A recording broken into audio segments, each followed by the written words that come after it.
자, 여러분 선생님이 나눠준 활동지도 받았고 준비물이 모두 준비되어 있는지 확인도 다 되었죠? 그러면 이제 선생님이랑 오늘 우리가 할 활동이 뭐냐면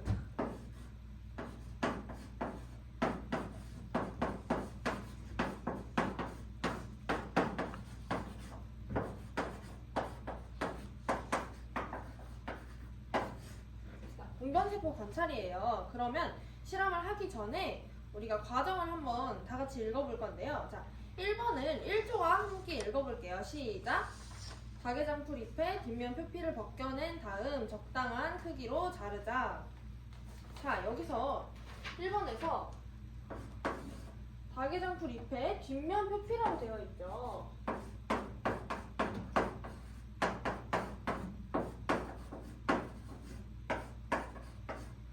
자, 우리 저번 시간에 표피에 대해서 배웠는데 기억날까요?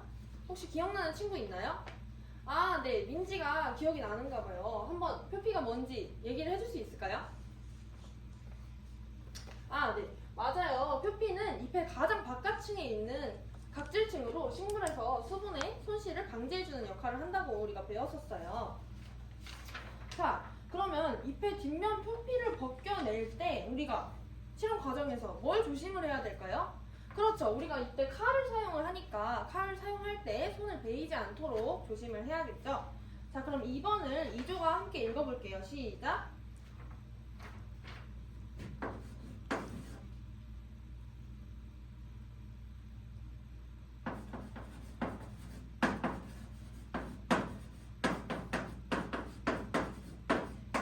우리가 받침 유리와 덮개 유리를 사용해서 표본을 만들 거예요. 근데 표본을 만들 때 자, 여러분 보세요. 이게 슬라이드 글라스예요. 근데 슬라이드 글라스에 우리가 물을 떨어뜨린다고 돼 있죠? 물을 떨어뜨린 상태에서 커버 글라스를 덮을 때 자, 뭐가 맞는지 한번 맞춰보세요. 이 상태로 그대로 수직으로 덮는 게 맞을까요? 아니면 비스듬한 상태로 기울여서 덮는 게 맞을까요? 네, 승혁이 맞아요. 2번이 맞습니다. 이렇게 덮으면 어떤 문제가 생길 수 있을까요? 그렇죠, 희성이. 여기에 표본 안에 기포가 들어갈 수가 있어요. 공기방울이 생기면 현미경으로 우리가 나중에 관찰을 할 때 매끄럽게 관찰을 할 수가 있을까요?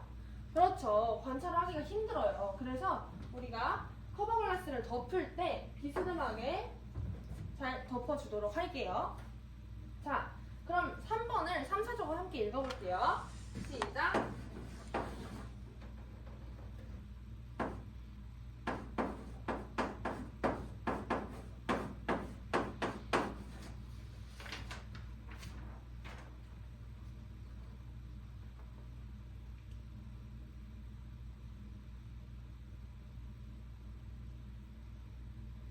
자, 우리가 이제 이번에서 만든 표본으로 현미경을 통해서 기공과 공변세포를 관찰을 해볼 건데요.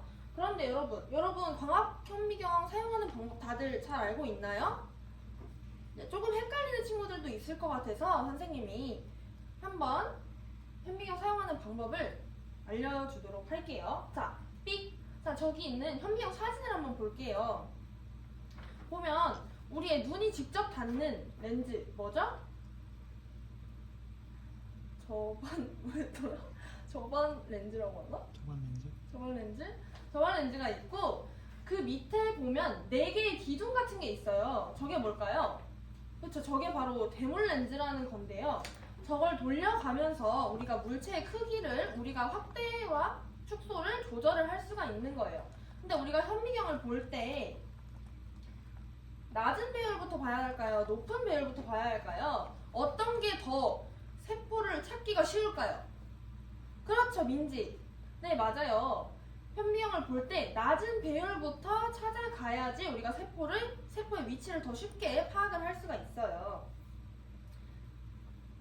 네.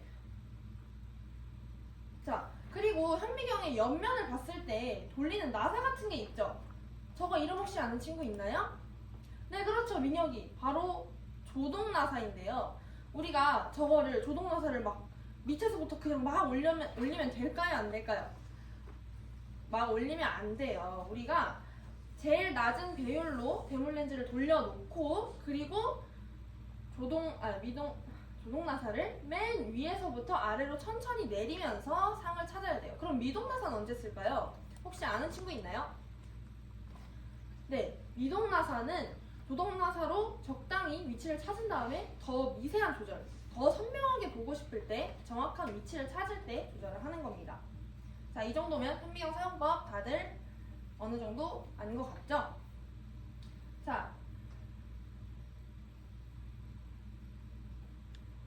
그럼 혹시 여기까지 했는데 질문 있는 친구 있을까요?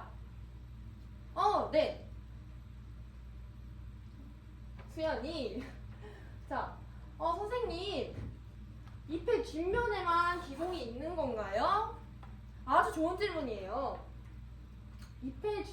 우리가 잎의 뒷면을 쓰는 이유가 뭐냐면 뒷면에 기공이 가장 많기 때문이에요. 앞면에도 기공이 있습니다. 네.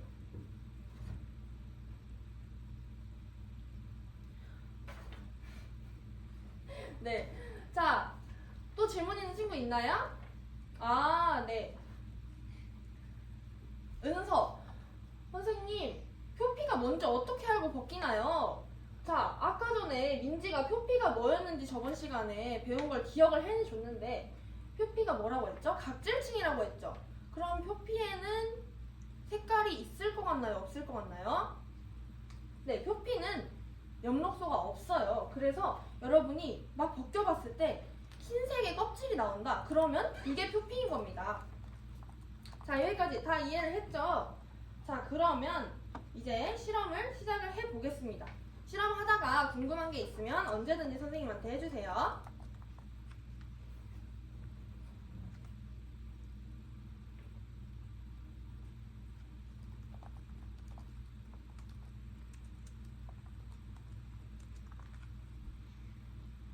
자, 다들 선생님 보니까 세포를 잘 관찰을 한 것 같아요.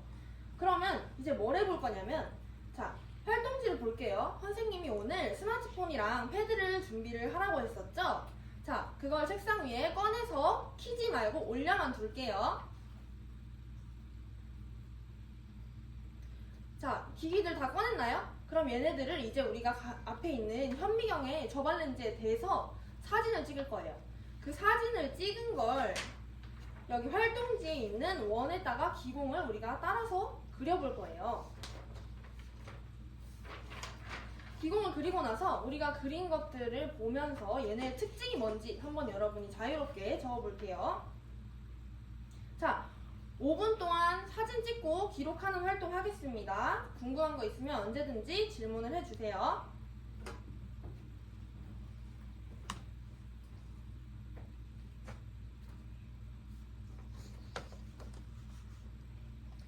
네, 지연이가 질문이 있다고 하네요. 선생님, 모든 식물의 기공은 이렇게 생겼나요? 아니요. 식물마다 기공의 크기도 배치도 다 다릅니다. 모양도 매우 다양해요. 지연이 아주 좋은 질문이었어요.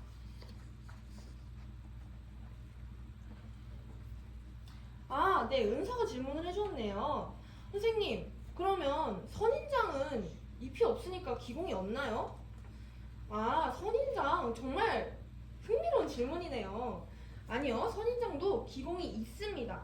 그런데 사막은 너무 온도가 높고 건조하기 때문에 수분을 보존하는 것이 중요해요. 그래서 보면 선인장의 잎이 가시라고 하죠. 잎이 가시로 발달한 거예요. 그래서 기공의 수가 매우 적어요. 아주 좋은 질문이었어요.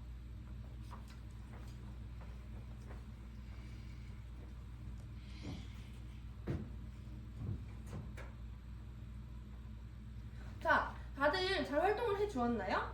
그러면 우리가 이제 이 그림 밑에, 우리가 그림 그려본 거 밑에 있는 두 가지 질문에 대해서 조별로 토의를 하고 발표를 해보는 시간을 가져보도록 할 건데요. 자, 근데 이 질문에 대한 토의를 할 때 선생님이 칠판에 써주는 키워드를 넣어서 발표를 해볼 거예요.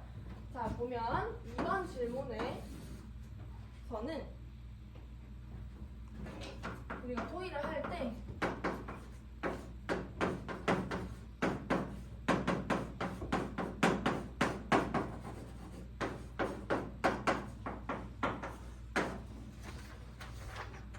공변세포에서 엽록체를 볼 수 있는지를 얘기를 하면서 우리가 표피세포랑 공변세포의 차이에 대해서도 함께 얘기를 해보면 좋을 것 같아요. 그리고 3번 질문에 답을 쓸 때는 증산작용이라는 키워드가 꼭 들어가면 좋을 것 같아요. 여러분이 이 키워드에 대해서 함께 조별로 토의를 해보면서 문제에 대한 답을 채워볼게요. 자, 이것도 5분 줄 건데요. 질문이 생기면 언제든지 손을 들어주세요. 시작!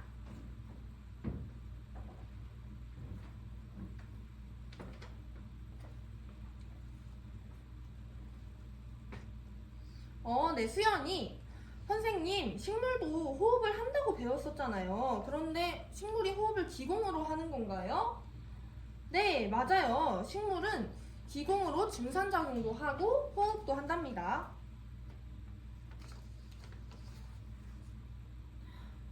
네, 여러분. 지민이가 엄청 흥미로운 질문을 해줬어요.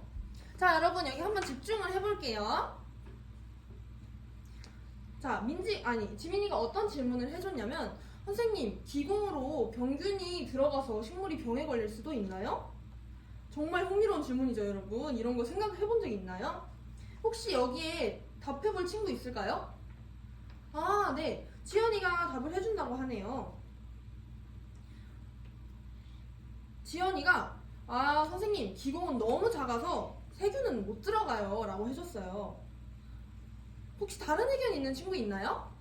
네, 민환이 세균은 기공보다 더 작아서 병 걸릴 수 있다고 생각을 한다네요. 자, 여러분, 둘 다 아주 잘 답을 해주었는데 선생님이 정답을 얘기를 해주자면 정답은 기공으로 병원균이 침투가 가능하다는 것입니다. 기공보다 여러분 바이러스나 세균이 더 작아요. 그래서 실제로 세균들이 기공으로 들어와서 식물이 병에 걸리는 경우가 아주 많습니다. 자, 여러분 활동 1분 남았는데 이제 토의를 슬슬 마무리를 해줄게요.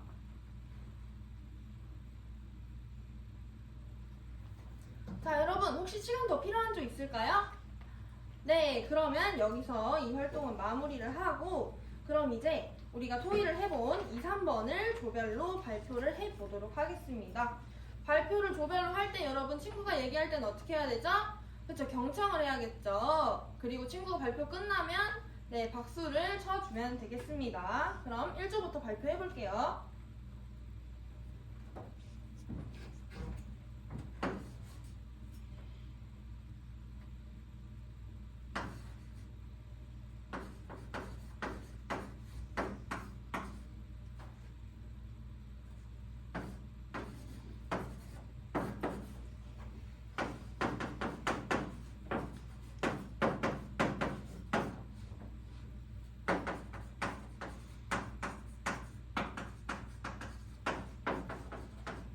네, 여러분이 발표한 것들을 그럼 선생님이 칠판에 한번 간단하게 정리를 해볼게요. 자, 모두들 공변세포에서 엽록체를 관찰할 수 있냐는 질문에는 다들 관찰을 할 수 있다고 답을 해주었어요. 그 이유가 뭐였죠? 네, 승혁이 엽록체 보면 주변에 있는 표피세포들은 다들 색깔이 어떻죠? 초록색이지가 않죠. 그런데 공변세포만 초록색이었죠. 그 이유는 공변세포에는 엽록체가 존재하기 때문입니다. 네, 아주 좋은 답변이었어요. 자, 그리고 물질 출입. 이거는 좀 조별로 생각이 조금씩 달랐던 것 같은데요. 자, 1조는 기공으로 기체가 출입한다. 그리고 수증기가 출입한다. 그리고 우리 아까 전에 민지가 질문을 해줬던 병원균이 출입한다. 이렇게 답을 해주었어요.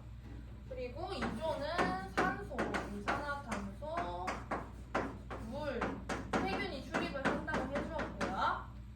그리고 3조는 기체와 물과 바이러스가 출입을 한다고 해줬고 마지막으로 4조는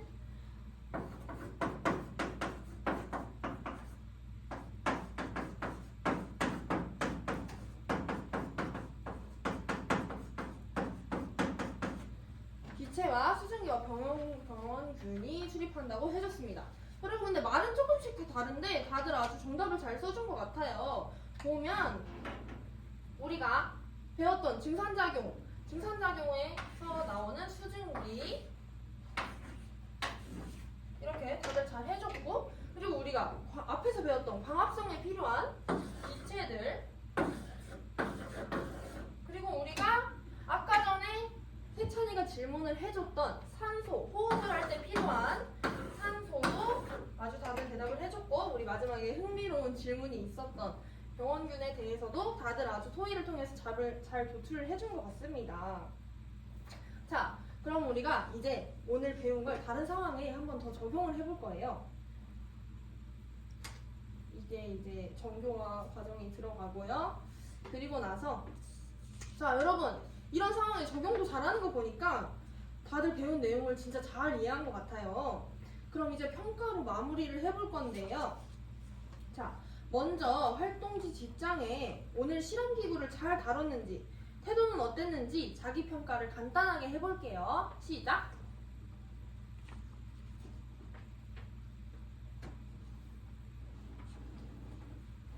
네, 잘 해보았나요? 그럼 다 했으면 우리 마지막으로 문제를 하나 같이 풀어볼 거예요. 한번 문제를 다 같이 읽어볼게요. 시작! 그림은 증산작용을 알아보기 위한 실험의 결과를 나타낸 것이다. 자, 이 실험을 보면 우리가 잎을 제거한 식물과 잎이 그대로 달려있는 식물을 눈금 실린더에 물과 식용유와 함께 넣어놨어요. 그리고 나서 일정 시간이 지났더니 어느 쪽에 물이 줄어들었죠? 그렇죠, 희성이. 잎이 달린 쪽 식물에 물이 줄어들었어요. 자, 그런데 이 실험에서 여러분 물 위에다가 식용유를 뿌리잖아요. 그 이유가 뭘까요? 혹시 예상이 가는 친구 있을까요? 네, 그렇죠, 정은이. 맞아요. 우리가 지금 증산작용에 대한 실험을 하는 것 같아요, 보니까. 근데 우리가 식용유가 위에 없다면 물이 어떻게 될까요? 네, 증발되죠. 증발되니까 우리가 식용유로 증산작용을 통해서 물이 빠져나갈 수 있게 변이를 통제를 해주는 거예요. 아주 잘 대답해 주었어요. 자, 그러면 여러분 둘 중 어느 쪽에 물이 줄었죠? 그쵸, 잎이 있는 쪽. 자, 물이 줄은 쪽에 잎이 달려있다는 건 어디를 통해서 증산이 일어난다는 걸까요? 그렇죠, 잎을 통해서 증산이 일어난다는 거죠. 그럼 우리 조금 더 깊이 들어가서 잎을 통해서가 맞는데 오늘 우리가 관찰한 그렇죠, 공변세포에 있는 기공을 통해서 수증기가 빠져나간 것입니다. 자, 그러면 이를 바탕으로 한번 보기를 볼게요. 보기 기억을 봅시다. 증산작용은 줄기에서 일어나는 거 맞을까요? 그렇죠, 아니죠. X. 니은 증산작용은 잎에서 일어난다. 그렇죠, 증산작용은 잎에서 일어나는 게 맞습니다. 디귿 물의 양 변화는 증산작용과 관련이 있다. 맞을까요? 틀릴까요? 네, 맞습니다. 자, 그럼 정답은 니은 디귿입니다. 오늘 수업 다들 잘 따라와줘서 정말 고마워요. 이상입니다.